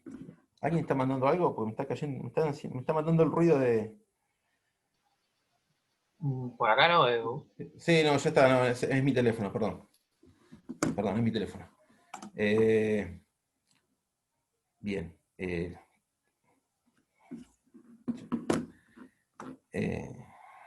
Volvemos, me llegó una llamada, me desconecté. Volvemos a la clase. El cilindro de simple efecto tiene la capacidad de inyectar aire a presión en una sola cámara, o en la cámara derecha o en la cámara izquierda. ¿Sí? O sea, yo puedo producir un movimiento a expensas de aire a alta presión en una sola dirección. Por ejemplo, en el segundo dibujo, ¿sí? Yo puedo inyectar aire en esta cámara, en la parte izquierda del disco, y puedo producir fuerza neumática y un desplazamiento gracias al aire comprimido de izquierda a derecha. ¿Sí? Y el vástago va a salir hacia la derecha. Pero, al ser de simple efecto, no tiene la capacidad, utilizando aire comprimido, de producir la retracción del vástago o el movimiento en sentido inverso. ¿Sí? Para eso, estos cilindros tienen incorporado, el fabricante coloca un resorte, ¿sí? Que va a tener una fuerza elástica, va a producir una fuerza elástica, y al liberar el aire a presión que esté en la cámara opuesta al resorte, el resorte va a hacer que ese cilindro realice el movimiento en sentido contrario. ¿Sí? Este resorte puede venir o en la cámara de la derecha o puede venir en la cámara de la izquierda, ¿sí? Y yo inyectando aire en la cámara opuesta. Son cilindros sencillos, de aplicaciones, de muy pocas aplicaciones. La ventaja que tiene es que consumen la mitad del aire que un cilindro estándar, porque usa aire comprimido en una sola dirección. Digamos que la vuelta es casi gratis porque está el resorte que produce el movimiento de retorno, pero me permite hacer una fuerza neumática en una sola dirección. Y el retorno tiene que ser muy tranquilo en cuanto a esfuerzo para que el resorte pueda, de alguna manera, ganarle al vástago y producir su retracción. Son muy pocas las aplicaciones de este cilindro, pero la idea del simple efecto es eso: inyectar aire en una sola cámara del cilindro. Después hay variantes de un cilindro de simple efecto, que son microcilindros, son los cilindros más pequeños para mover cosas pequeñas, cilindros compactos o estándares, y hay cilindros que tienen, en este caso es un cilindro con guía, ¿sí? Tiene un dispositivo adicional que le impide que el vástago gire sobre sí mismo. Por ejemplo, este vástago, al tener un disco de sección circular, un problema que tienen, que generalmente se soluciona fácilmente, es que este vástago puede girar sobre sí mismo. Entonces, si yo acá tengo un sello y quiero que imprima siempre en la misma dirección, no puedo garantizarlo porque el giro de este vástago está liberado. En cambio, este vástago, que puede cumplir una función que es de la izquierda, tiene una guía que impide el giro del vástago. Y siempre el vástago va a tener el mismo ángulo, ¿sí? Con respecto a la vertical o a la horizontal, lo que yo quiera respetar. Nada más que eso. Gastan poco aire, pero tienen fuerza limitada. Y acá vamos al rey de los cilindros, al que se utiliza, digamos, en el 95% de los casos, son cilindros de doble efecto, y el cilindro de doble efecto va a tener dos vías o dos conductos de trabajo donde yo pueda inyectar aire, tanto en la izquierda del disco como en la derecha del disco. Yo puedo inyectar aire a presión para producir la salida del vástago, o puedo inyectar aire en la otra cámara para producir la retracción del cilindro. Obviamente, en cada movimiento, al inyectar aire en una cámara, tengo que liberar el aire que está retenido en la cámara opuesta. Si no, ese vástago no se va a poder movilizar. Las fotos, acá les puse dos fotos. Esto es un microcilindro. También, ¿por qué se dan cuenta que es de doble efecto? Porque van a encontrar que tienen dos roscas de conexión, una en cada extremo, ¿sí? Donde ahí se van a vincular las mangueras neumáticas para inyectar aire en una cavidad o en otra, ¿sí? Y esa es la forma más fácil de darse cuenta si un cilindro es de doble efecto o de simple efecto. ¿Cuántas son las uniones roscadas? Porque el de simple efecto va a tener una sola, en una punta, en esta o en esta, pero el de doble efecto va a estar en ambos extremos, ¿sí? Entonces, estos son cilindros pequeños que no se desarman, ya están sellados y no admiten reparación, son pequeños cilindros para mover pequeñas cosas, y cilindros que hagan más fuerza ya son de este tipo. Esta foto es bastante representativo, un cilindro neumático, ¿sí? Y estos sí permiten desarme y reemplazo de piezas internas que a la larga sufren desgaste. ¿Mm? Lo que está acá, esto que ustedes ven que son círculos, que ahora no están entendiendo, está para explicar que un cilindro de doble efecto no puede realizar el mismo esfuerzo en un sentido que en otro, ¿sí? Y eso es porque el área disponible que tiene el aire para ejercer presión no es la misma en ambas caras del disco, ¿sí? Este disco, que está acá, ¿sí? Cuando el aire lo inyecto en la cámara izquierda, va a hacer presión en toda el área del disco, ¿sí? En cambio, si yo quiero retraer el vástago e inyecto aire en la cámara derecha, el área que tengo efectiva para realizar presión y que se aplique una fuerza, va a ser un área anular. O sea, va a ser la diferencia del diámetro del disco menos el diámetro del vástago, ¿sí? Por eso se dice que un cilindro de doble efecto no puede realizar la misma fuerza en avance que en retroceso. La diferencia no es tan importante, y para ustedes la verdad que tampoco lo va a ser porque suelen ser algunos newton, ¿eh? Yo les comento que acá la fuerza, la capacidad de hacer fuerza de un cilindro se mide en newton. ¿Mm? Van a ser unos newton menos, pero no es que la mitad ni un cuarto. Algo menos, que cuando uno hila muy fino hay que tenerlo en cuenta, si no, casi no se tiene en cuenta. Bueno. Bien, estos actuadores no tienen resorte, no tienen fuerza elástica, como el anterior de un solo efecto. Entonces, al no haber una fuerza que se opone al movimiento, porque en el anterior, cuando yo inyectaba aire comprimido, del otro lado tenía que comprimir el resorte y eso me demandaba energía. Bueno, acá eso no sucede, ¿eh? Y además la fuerza elástica se oponía al movimiento que quería producir el aire comprimido. Acá eso no sucede, ¿sí? Y es una ventaja. Bueno, dijimos que el cilindro de doble efecto es el rey y va a estar en el 95, no, por no decir 99% de las aplicaciones. En menor proporción va a estar el cilindro de simple efecto, pero también hay cilindros que son más raros que el de simple efecto. Pueden encontrar cilindros que son sin vástago, que son los típicos que ustedes pueden ver en suspensiones neumáticas, en camiones colectivos. Son fuelles, son acordeones neumáticos, ¿sí? Que no tienen un vástago, no tienen un eje que se retrae, que sale o entra, sino lo que se deforma es la camisa en sí del actuador, ¿sí? Y una de las caras se desplaza con respecto a la otra, o sea, lo que varía es la distancia entre ambas cámaras de los actuadores. Tiene una aplicación típica que son suspensiones.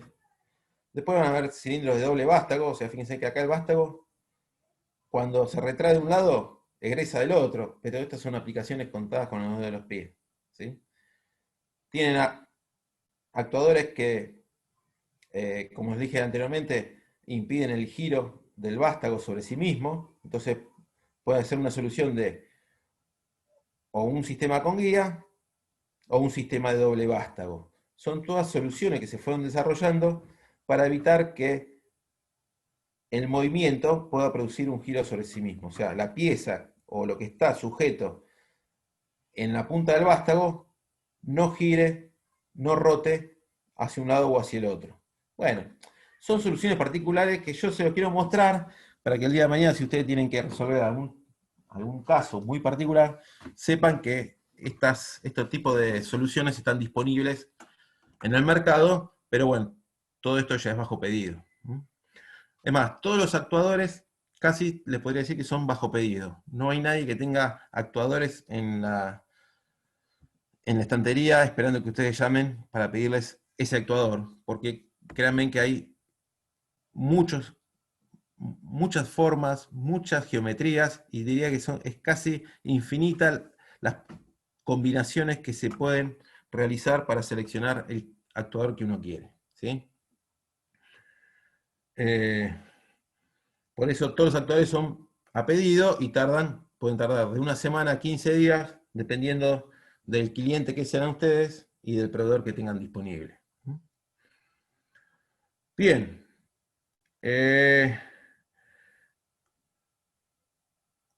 Además de los anteriores que estuvimos viendo, hay actuadores que producen giro limitado o giros ilimitados, que se llaman motores neumáticos. O sea, yo con aire a presión puedo producir un giro. A ver, aplicaciones típicas un ejemplo, una aplicación típica de cada grupo que está acá. Un actuador de giro limitado puede ser un actuador neumático que produzca el giro de 90 grados de una válvula esférica, ¿sí? Si ustedes saben lo que es una válvula esférica, que generalmente en la casa uno tiene, si uno quiere abrir en forma automática, o sea, no en forma manual, sino con un botón, con un control eléctrico, pero utilizando aire comprimido como elemento de fuerza motriz, ¿sí? Podrían colocar un actuador de giro limitado, como el que está arriba a la derecha,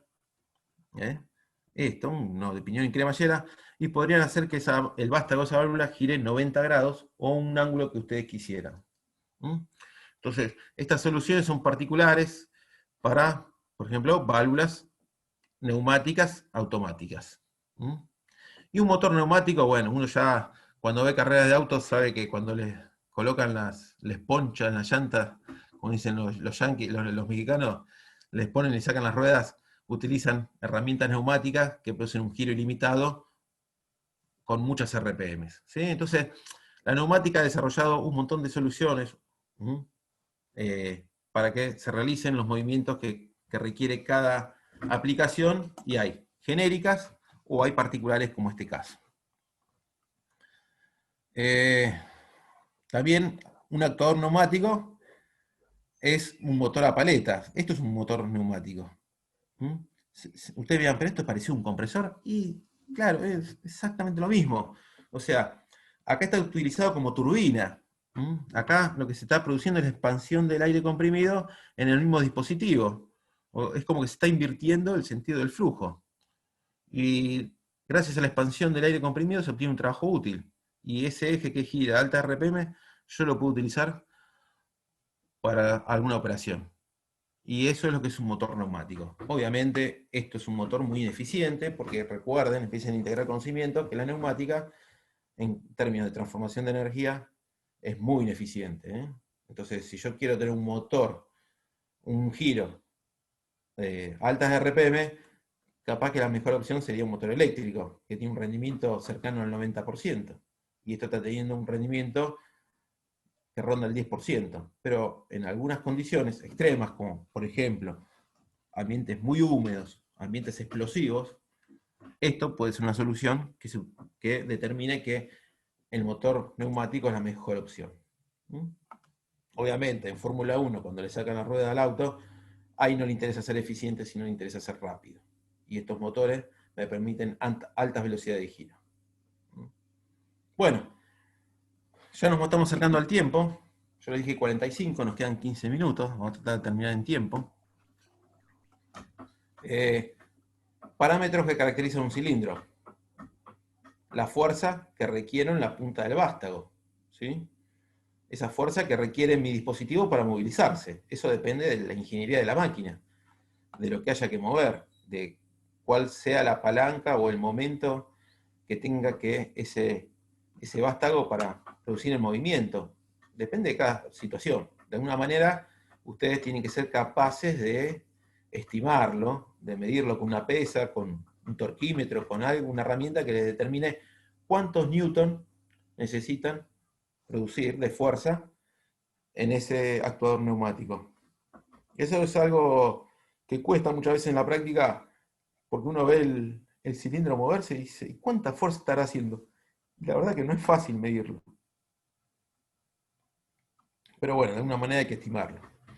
Bueno, acá hay un poco de ecuaciones que no vienen al caso, porque sabrán que la fuerza es igual a presión por área, y el área es pi por diámetro cuadrado sobre 4.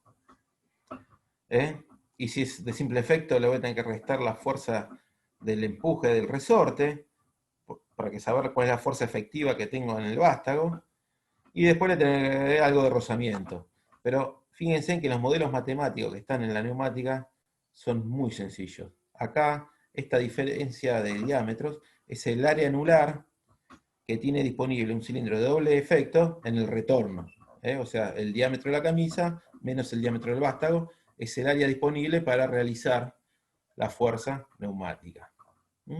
Pero el fabricante, en verdad, cuando usted lo llamen, me va a decir, ¿cuántos newton querés hacer? Ah, me dijiste 20 newton. Ah, bueno. ¿Y qué diámetro tiene la camisa del pistón? Y tiene 10 milímetros. A ver, él va, dice, él tiene un cilindro de 10 milímetros, ¿sí? Y 20 newton. Listo. Este es el cilindro y lo tenés que usar con 3 bar de presión. O sea, los vendedores de neumática tienen todo resuelto en tablas, ¿sí? Que ya hayan hecho las cuentas, y de selección rápida, y uno puede, o entra, yo les dice, ¿cuántos newton? ¿Con cuántos bar? A ver, vos tenés una red de 6 bar y querés tener 100, necesitas realizar 100 newtons de fuerza. Bueno, bajan y saben que el actuador de 16 milímetros de camisa de émbolo va a ser posible realizar ese esfuerzo. Es tan fácil como eso. Otro parámetro característico de un cilindro es la longitud, es la carrera. Y es por esto que los actuadores neumáticos son bajo pedido, ¿sí? Las longitudes, o sea, esto es el desplazamiento que, la carrera es el desplazamiento que realiza el vástago de cuando está totalmente retraído hasta cuando está totalmente extendido. Y eso es único de cada movimiento, ¿sí? Entonces, debido a que la carrera de un actuador neumático es tan variable, la fabricación o el ensamblaje de estos dispositivos son bajo pedido. ¿Queda claro? Porque, digamos, los diámetros de camisa están estandarizados, pero lo que no está estandarizado es la carrera del cilindro, que eso es propio del diseño de la máquina. Bien ahí. La velocidad con que se desplaza un cilindro.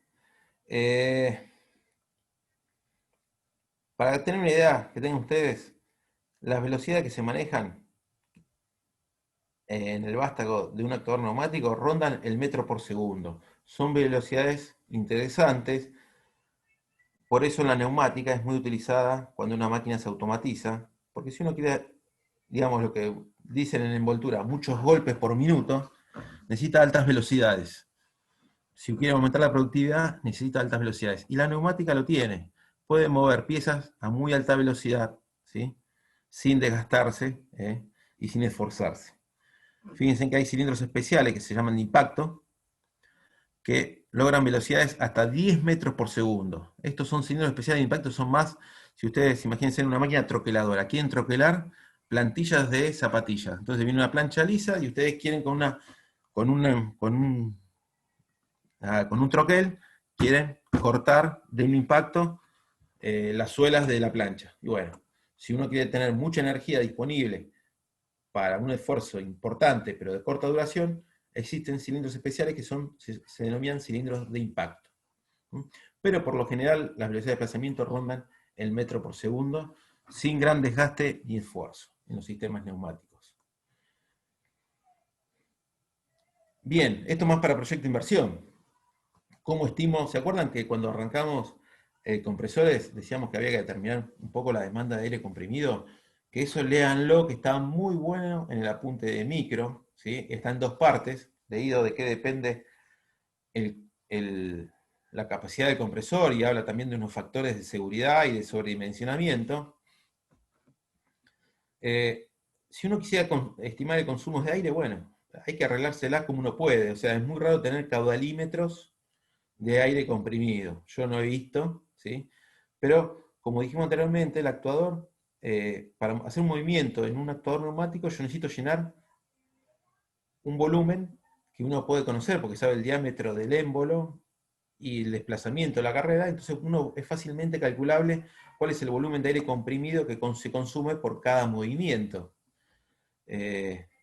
Bueno, y si eso lo multiplica por las cantidades de veces que hace el movimiento, el actuador, por unidad de tiempo,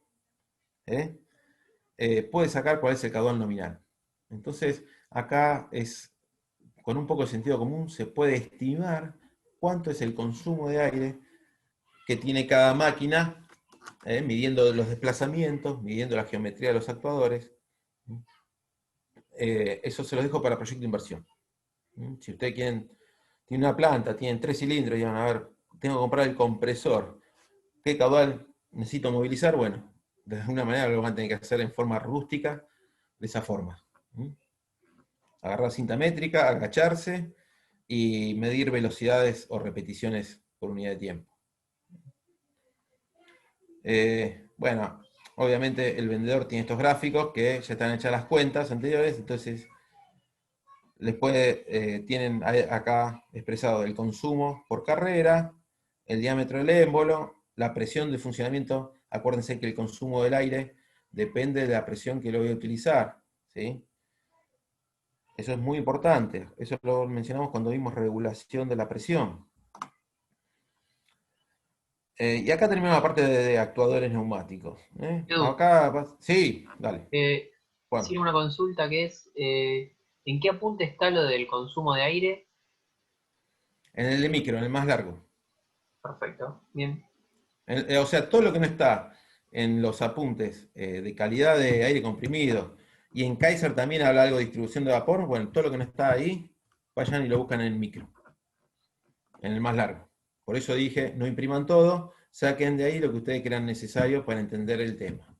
Y para tener, digamos, conocimientos ni muy detallados ni muy básicos. Bueno, y vamos al último tema, que son las válvulas de direccionamiento. En estos 5 minutos que quedan, vamos a tratar de entender un poco cómo funcionan estas válvulas. Yo les comenté que los cilindros se retraían, se extendían, ¿sí? Pero no dije quién decide eso, o sea, quién le inyecta aire en una cámara o en otra al cilindro y en qué momento. Alguien tiene que tomar esa decisión, y para tomar esas decisiones, lo que se instalan en un circuito neumático son las válvulas direccionales, ¿sí? Son válvulas que conmutan, toman diferentes posiciones, para que el mecanismo o la instalación neumática haga lo que el operario quiere hacer, o para lo que fue diseñada. O sea, comanda las corrientes de aire que van a ser inyectadas o liberadas de las cámaras de los cilindros en tiempo y forma.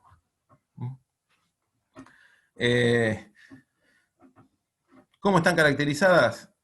Este año, créanme, lo podemos llegar a tomar, pero muy general, porque esto amerita tener una válvula en la mano, tomarse 15 minutos para interpretar una simbología y estar seguro que todo el mundo entendió. Tampoco la tachen, no estén tachando las filminas ahí, como diciendo esto no lo va a tomar. Pero la idea es que las válvulas direccionales, que de alguna manera controlan las corrientes de aire que van hacia los actuadores, o que vienen de los actuadores, tiene una simbología que está muy, muy fija, muy determinada, muy consensuada. no tan consensuada porque hay dos sistemas, dos formas, pero son muy similares, en que uno lee esa simbología y puede determinar, ¿sí?, y deducir cuál es la función de esa válvula, ¿sí? Vamos a tratar de entender esa simbología, tampoco es muy difícil. La simbología tiene cuadros, ¿sí? Tiene cuadros donde adentro de esos cuadros va a haber otros símbolos, pero cada cuadro indica cuántas posiciones, cada posición que puede tomar la válvula. Por lo general las válvulas que se ven en el mercado son de dos posiciones, ¿sí? O sea, pueden tener dos estados posibles. Pueden conmutar hacia un estado o hacia el otro. Hay muy pocas válvulas que pueden tomar tres posiciones distintas. O sea, pueden conmutar para un estado A, para un estado B o para un estado C. Son de las menos. Por lo general, son dos posiciones. Ustedes si están en su casa, fíjense en la tecla de la luz, que prende la luz del recinto donde están. Esa tecla de luz tiene dos posiciones, ¿sí? O conmutan la tecla y la luz se prende, o conmutan la tecla en sentido contrario y la luz se apaga. No hay una tercera posición. ¿Mm? Bueno, esa analogía la podemos llevar a la neumática y hay válvulas que van a tomar dos estados, o uno o el otro. Y en cada estado van a interconectar vías, ¿sí?, conductos, conexiones que llegan a ese cuerpo de válvula de diferente manera. ¿Mm?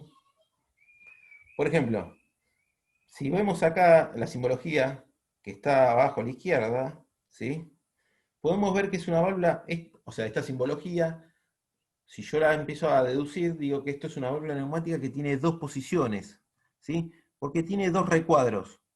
En una posición las vías, los conductos, los interconecta de esta manera.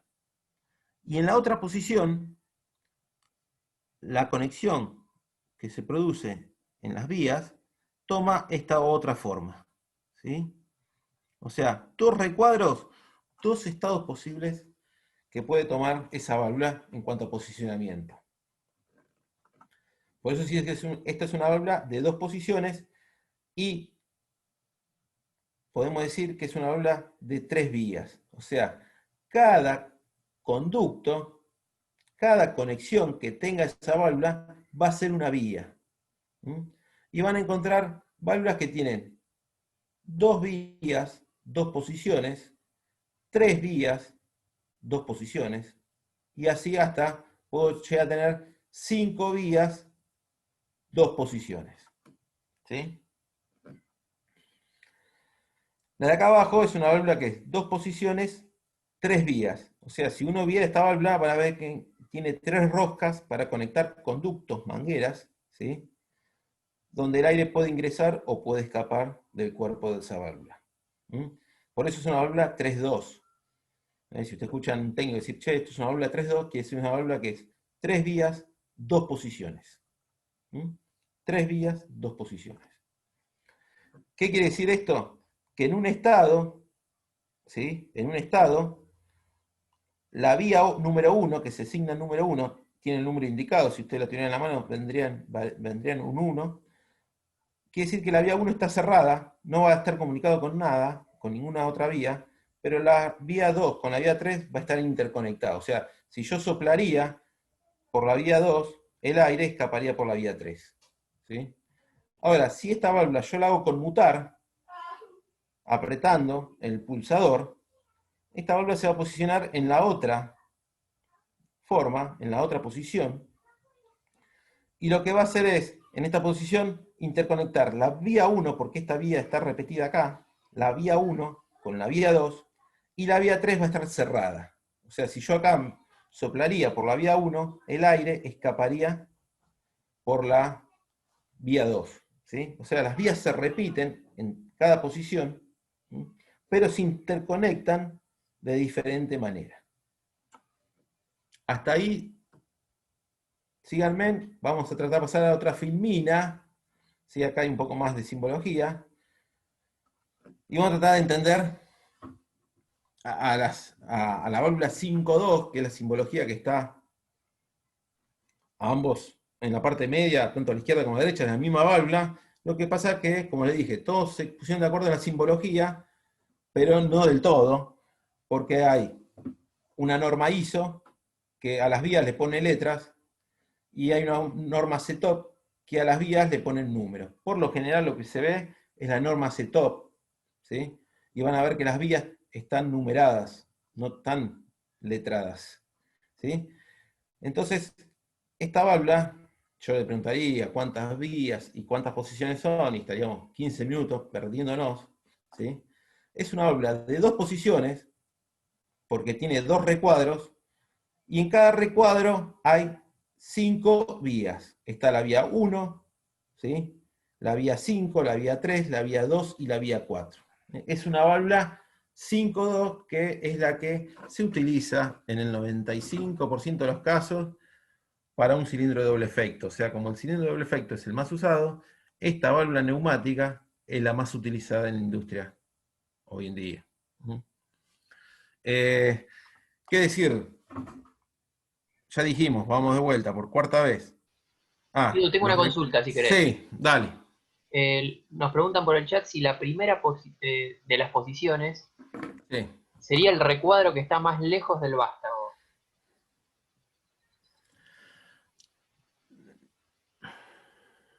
¿De qué vástago? Y el del cilindro, entiendo yo. No, a ver. En Bueno, el buena diapo salida. anterior preguntaba. A ver. A ver si podemos resolver con esta simbología. Siempre el 1, la vía 1, como dice acá arriba, siempre en la vía 1 ustedes van a tener que conectar la manguera que viene de la unidad FRL, la que trae el aire desde el sistema de distribución, ¿sí? En la vía 1. Acá se va a conectar la manguera de la unidad FRL. En esta posición, ese aire va a salir por el conducto, por la vía 2. ¿Se ve eso? O sea, el aire va a soplar, si yo esto no conectaría la vía 2 no la conecto a ninguna parte, el aire va a ventear por la vía 2. ¿Sí? Si yo conmuto la válvula, la vía 1 que trae el aire va a ventear, pero por la vía 4. Recuerden que estas vías, son las mismas que están puestas en esta otra posición. Lo que pasa es que en la simbología no se repite el 4, se repite el 2, se repite el 1, el 5 y el 3. Entonces, a ver si entiendo la idea. Esta vía 2, como dice acá, van a ser conductos de trabajo. Los conductos de trabajo, los números pares, tanto 2 y 4 son conductos de trabajo, son las mangueras o las conexiones que van a estar vinculados a los actuadores, en este caso un actuador de doble efecto. Ahora, si el cilindro está retraído o está extendido, depende en qué cámara yo conecte esta vía 2, ¿sí? Porque acá tengo una conexión que la puedo vincular con una manguera, ¿sí? A un extremo del actuador, o indistintamente lo puedo poner en el lado opuesto, ¿sí?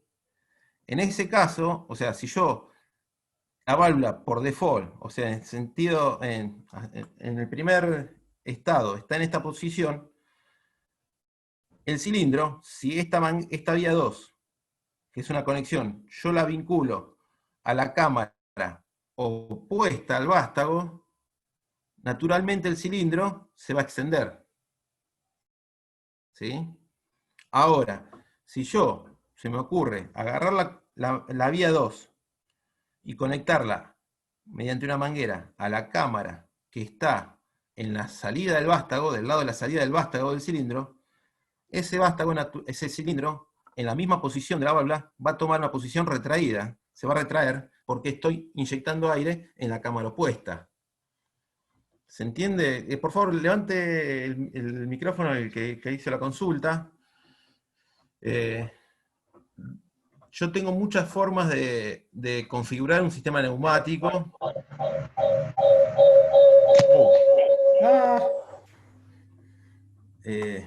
No sé si se entendió un poco. Estamos con un eco. Lara, si querés, cuando terminamos hacemos no sé, la... ¿me escuchás? Ahí te escucho bien, sí. Ah, sí, no, igual no sé qué pasó, porque ni llegué a conectarme. Sí, entendí. O sea, si la primera posición, o sea, hay un montón de formas de vincular cada posición de la válvula a la posición que tenga el cilindro. dependiendo de cómo vos conectes las mangueras, que podés invertir la conexión y el comportamiento del cilindro va a ser totalmente opuesto. Ujú. Entonces, la válvula esta, y ya vamos terminando, en una posición va a ser que el aire, que siempre va a ser la vía 1, que traiga el aire, que se le alimente el aire, lo va a ingresar, lo va a derivar a la vía 2 y lo va a mandar a una cámara de cilindro. Y la vía 4 va a estar conectada a la cámara opuesta del cilindro. Entonces lo que va a hacer es que cuando la vía 2 inyecte aire, el aire que está acumulado en la cámara opuesta, para producir el movimiento, porque si no va a bloquear el movimiento del cilindro, se va a escapar hacia la atmósfera por la vía 4 a través de la vía 5. ¿Se entiende? O sea, esta válvula me permite inyectar aire en la cámara que yo quiero del cilindro, pero también me permite evacuar el aire que está en la cámara opuesta, que lo necesito evacuar para que se descomprima y se produzca el desplazamiento. Si no, van a quedar empujando ambas cámaras y el cilindro no va a llegar a la posición que yo requiero. ¿Sí? Más o menos quédense con esa idea de cómo funciona la válvula neumática. ¿Sí? La válvula neumática físicamente, si ustedes desarman, es lo que está parecido abajo en el centro, ¿sí? Es un vástago, un cilindro, con muchos O-rings, o juntas elastoméricas, ¿sí? Y lo que hace ese vástago se mueve de izquierda a derecha. Y ese movimiento le permite vincular de diferente manera las distintas vías que están en la parte inferior, ¿sí? O sea, abajo está la 5, la 4, la 1, que es la alimentación, la 2 y la 3. Fíjense que en la posición que está ahora el vástago, está comunicando la 1 con la 4 y la 2 con la 3. Si este vástago se mueve hacia la izquierda, va a empezar a vincular la 1 con la 2, ¿sí? Y la 4 con la 5. ¿Sí? Más real es el gráfico de abajo, o sea, cómo funciona una válvula distribuidora de aire, una válvula direccional de aire. Manejas corrientes de aire para inyectar en tiempo y forma el fluido en las cámaras de los actuadores. Quédense con esa idea. Bueno, y hay un montón. Los invito después, cuando estén muy aburridos un día, a entender un poco cuál es la simbología. Esto, si ustedes ven la simbología, esto es una válvula 2-2, esto es la tecla de luz que usted tiene en su casa.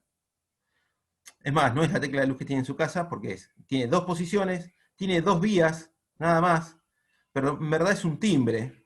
¿Por qué? Tiene un accionamiento. Esta posición la toma cuando alguien aprieta el botón. Hace una pulsación manual. Pero si ustedes sueltan, la posición que adopta la válvula en reposo es la de la derecha, o sea, cerrado, no conduce, porque acá hay un resorte. Esto vendría a ser la tecla de un timbre de una casa. Cuando ustedes apretan, toma y deja conducir la corriente eléctrica o el aire comprimido, y cuando sueltan el pulsador, el resorte hace que la válvula tome la otra posición donde está cerrado el fluido o la corriente eléctrica. Las válvulas 3.2 son para cilindros de simple efecto, acá lo dice la aplicación típica, y la que más se ve es la última, que es la 5.2, y como dice ahí el recuadro, la aplicación típica es cilindro de doble efecto. Bien, acá están las válvulas que yo les comenté, que podían tomar hasta 3 posiciones, ya son válvulas muy particulares, permiten hacer funciones, acá lean un poco la aplicación que tiene cada una de ellas. Son para hacer o descomprimir las cámaras del cilindro, o para dejarlas presurizadas, o para hacer una interrupción del movimiento. Son más para seguridad que para operatoria normal, ¿sí? Bien, otra cosa que pasé también muy por arriba fueron los accionamientos de las válvulas. Yo no les comenté, recién en las últimas filminas había comentado la simbología que está asociada en los extremos de cada posición. O sea, acá fíjense que hay un pulsador y acá hay un resorte. O sea, esta simbología, que puede variar, fíjense en todas las formas que puede tener esos accionamientos, me va a indicar cuál es la señal, qué tipo de señal me va a producir la conmutación a esa posición. ¿Sí? Básicamente puedo tener o algo manual, que puede ser o un pulsador que alguien apriete, o un rodillo que cuando llegue una pieza de la máquina oprima ese pulsador y produzca una conmutación, o puede ser una bobina eléctrica que produzca un campo magnético, y eso sería una señal eléctrica, sería un electroimán, ¿sí? O sea, estas válvulas también las pueden hacer conmutar, que es muy común, con una señal eléctrica, ¿sí? Que la da un control de la máquina. ¿Sí? Entonces puedo, de una manera, convertir una señal eléctrica a una señal neumática. Bueno, y para ir terminando, hay válvulas que son particulares, válvulas antirretorno, unidireccionales, y válvulas reguladoras de caudal, ¿sí? Que son básicamente restricciones. Si uno quiere restringir el caudal de aire comprimido, lo que uno tiene que hacer es obturar o producir fricción en la corriente del fluido que quiere restringir. Eso ya lo vino en presiones unitarias, pero si no sería como estrangular una manguera. Estas válvulas son utilizadas para lograr que la máquina haga lo que yo, en algunas, tome ciertas características. Por ejemplo, regular caudal en la neumática se utiliza casi exclusivamente para regular velocidad de desplazamiento. Si yo quiero que un actuador se desplace con menor velocidad, lo que se hace en la práctica es colocar una válvula que restrinja el paso del aire, ¿sí? Y ahí logro ralentizar el movimiento. A ver, la reguladora de caudal sirve para regular velocidad, pero si yo solamente quiero regular en un solo sentido el movimiento y después quiero que el sentido opuesto sea alta velocidad, puedo colocar dos válvulas, un antirretorno y una válvula reguladora en paralelo, y puedo lograr esa característica. Eso también es muy visto en neumática, que el aire en un sentido no puede pasar por el antirretorno porque cierra y está obligado a pasar por la restricción, y ahí ralentiza el movimiento, y en sentido opuesto, cuando el aire escapa del cilindro, ¿sí? O circula en sentido contrario, puede pasar tanto por la restricción como la válvula unidireccional que produce la apertura. En verdad yo lo dije al revés porque esta bolilla me indica que el antirretorno abre cuando el flujo es de izquierda a derecha. Entonces, con estas combinaciones de dispositivos, puedo lograr regular el caudal en una sola dirección, mientras que acá lo haría en las dos direcciones. Son válvulas que, vuelvo a repetir, se utilizan para operaciones puntuales, en este caso es regular velocidad, ¿sí? Y si ustedes me dicen cómo puedo regular la fuerza que hace un cilindro, ¿sí? No se hace regulando caudal, sino se hace regulando la presión del aire que suministro a la cámara del actuador, ¿sí? O sea, hay dos frases que tienen que quedar claras. Para regular velocidad hay que regular caudal. Para regular fuerza hay que regular presión. Acuérdense que presión por el área es igual a fuerza. Si yo bajo la presión, bajo la fuerza que puede realizar ese actuador. Y cada válvula tiene su simbología asociada. Bien, como resumen, esto también está en los apuntes, les dejé que está bueno, esto siempre cuando arrancamos un examen, lo hacemos introductorio, dice, ¿cuáles son las ventajas y desventajas de una instalación de aire comprimido? Ya la fuimos viendo a medida que transcurrió la charla, y muchas se desprenden del sentido común, ¿sí? O sea, se las dejo para que la lean, cualquier cosa charlamos una por una, pero la verdad que son todas tanto las ventajas como las desventajas. Cualquier duda que tengan, las charlamos en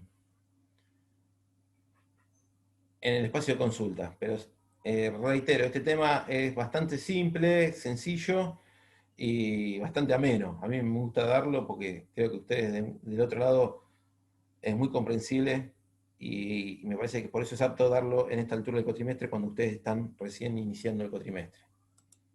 Bueno, voy a dejar de compartir pantalla. Si quieren cortamos la grabación, y si quieren hacemos un break y